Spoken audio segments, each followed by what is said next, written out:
Hello students, let's go for the second part of secondary glaucoma. Already we have covered the secondary different types of secondary glaucomas in the first part.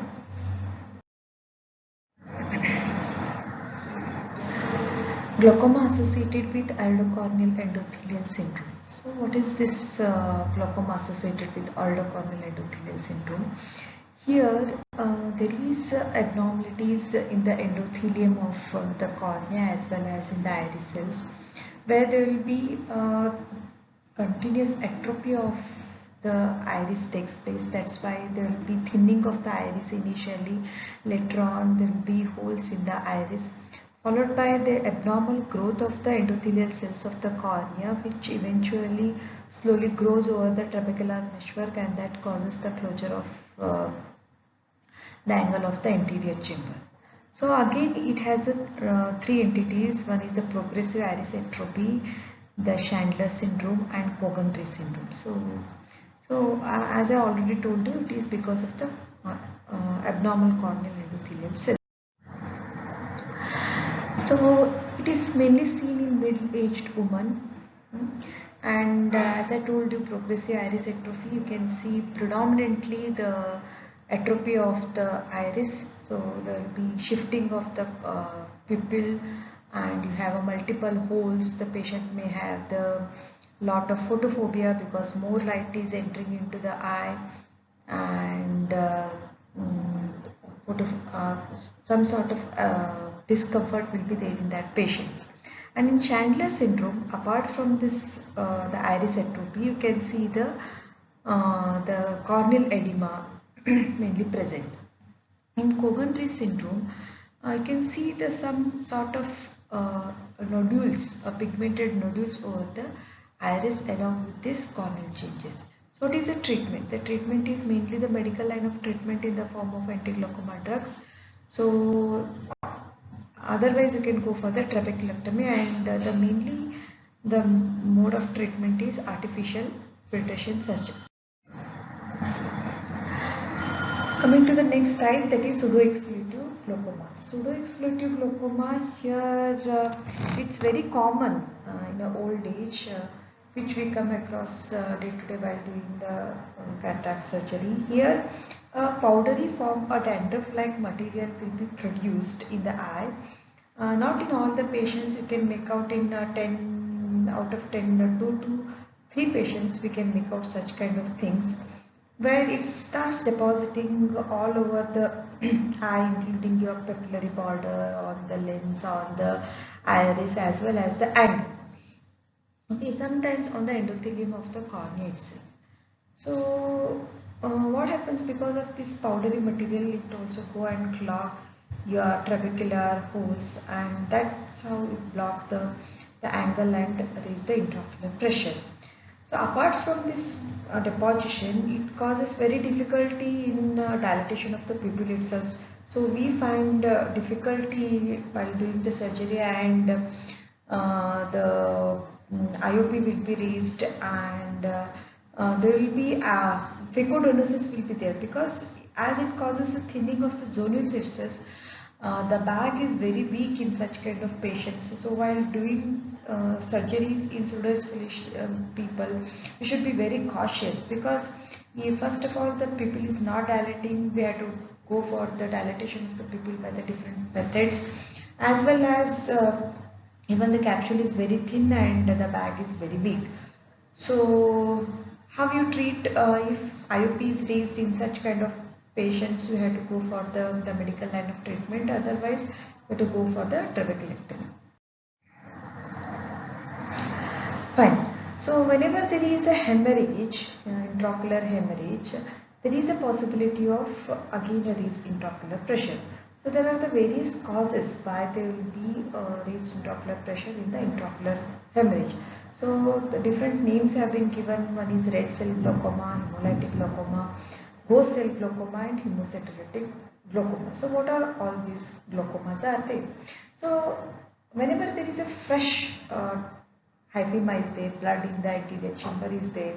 So if it is very minimal, there is no problem of clogging of your trabecular meshwork. or raised intraocular pressure. So if you ask the patient to sit in a elevated position, in a sitting position, it will settle down slowly. But if it is very massive, more than half of the chamber is involved, yes, there is a possibility of raising the intraocular pressure, because this blood is clogging your pupil. One thing. The second one is this blood itself is clogging your angle of anterior chamber. So these are the causes whenever there is a fresh hyphema in the anterior chamber. Then second one is hemolytic. Over the period of time, what happens? There will be hemolysis of these red blood cells, and these are engulfed by the macrophages. So these macrophage-laden macrophages engulfed RBC, these will go and clog the angle of anterior chamber. Then coming to Gaussian glaucoma. What is this Gaussian is? In case of aphakia and pseudophakia, whenever there is a vitreous hemorrhage is hemorrhage in the posterior chamber. So these cells slowly enter into the anterior chamber. Okay, over the period of time, these have only the capsule as such. Okay, there won't be any fresh RBCs, but these are the capsule of the RBCs. They will go and clog the angle of the anterior chamber. Then hemosiderin is the whatever the content that is present in the RBCs that causes the sclerotic changes in the trabecular meshwork. That is iron mainly that causes. So this is the one entity, and you have to treat such kind of glaucomas in a different way. If the angle of anterior chamber is filled with the hyphema, you have to wash thoroughly. Then you have to see which is the bleeding point. You have to cauterize and you have to stop.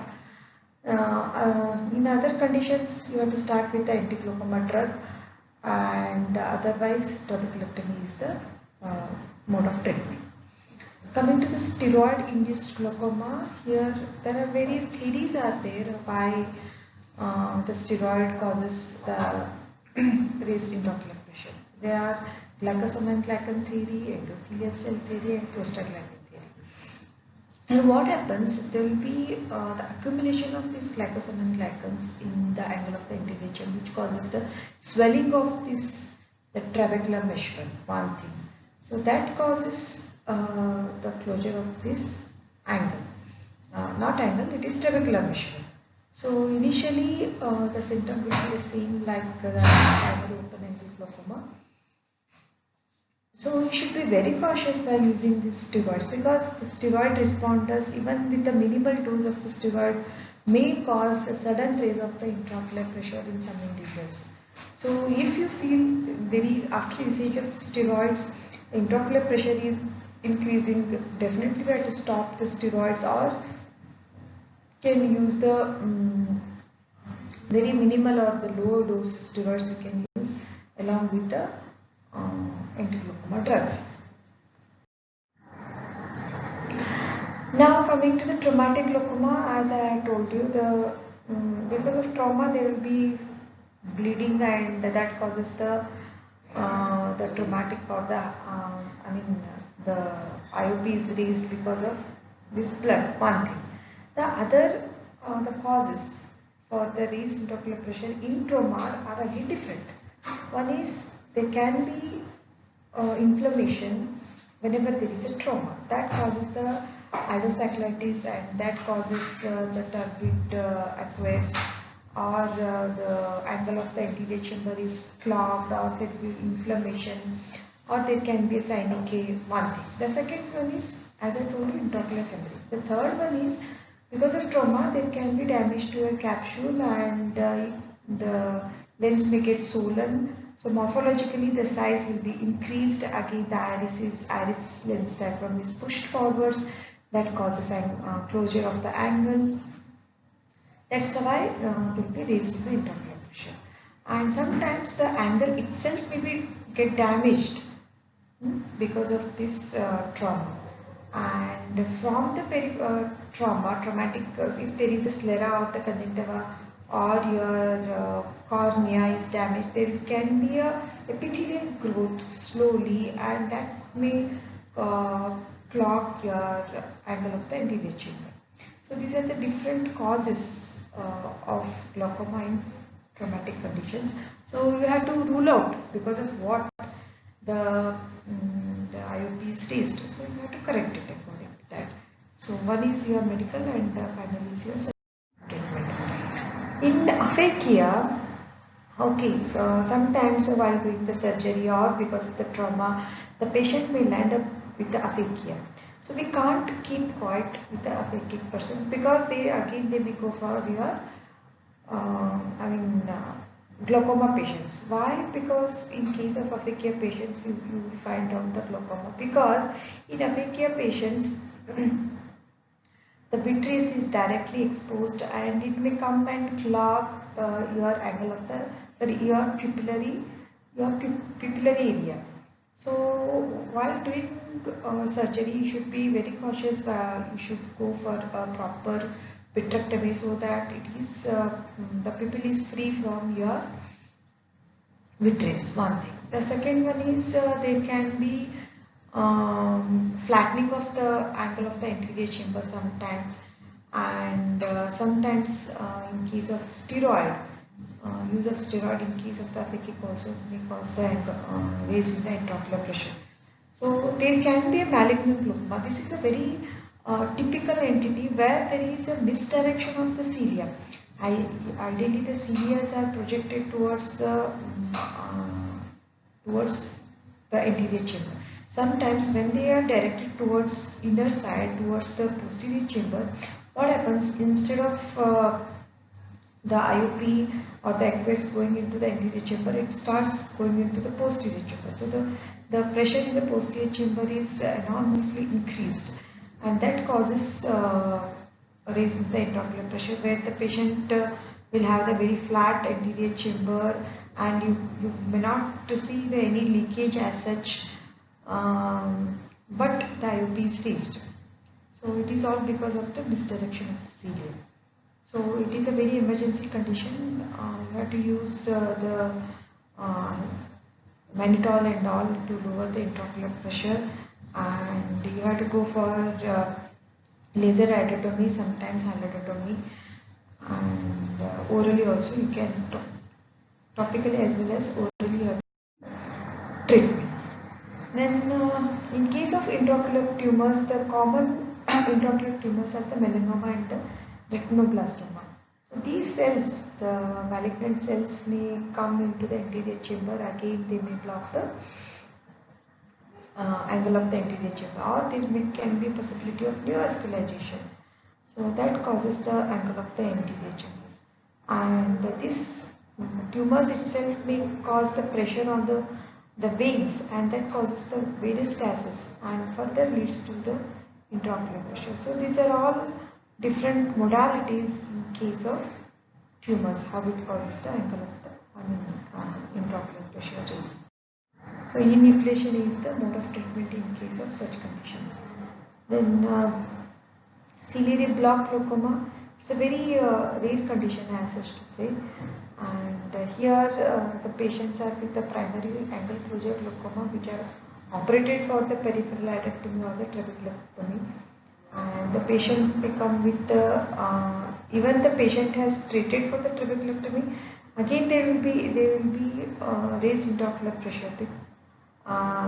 As I told you, it is mainly because of misdirection of the cilia and all.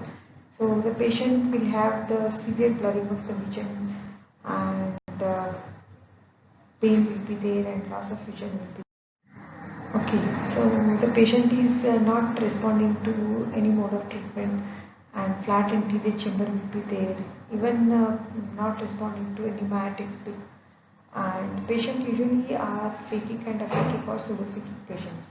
So you have to start with the atropine drops, oral acetazolamide, then YAG, as I told you, hyalotomy or such is the mode of treatment. So with this, we are completing the our secondary glaucomas. So there are enormous different kinds of secondary glaucomas. So you should know the concept why the glaucoma is because of this disease. Then only you can go and treat. such kind of glaucoma. So by this we are completing the glaucoma chapter. So if any doubts are there, they write to us or you can directly contact us. Thank you very much.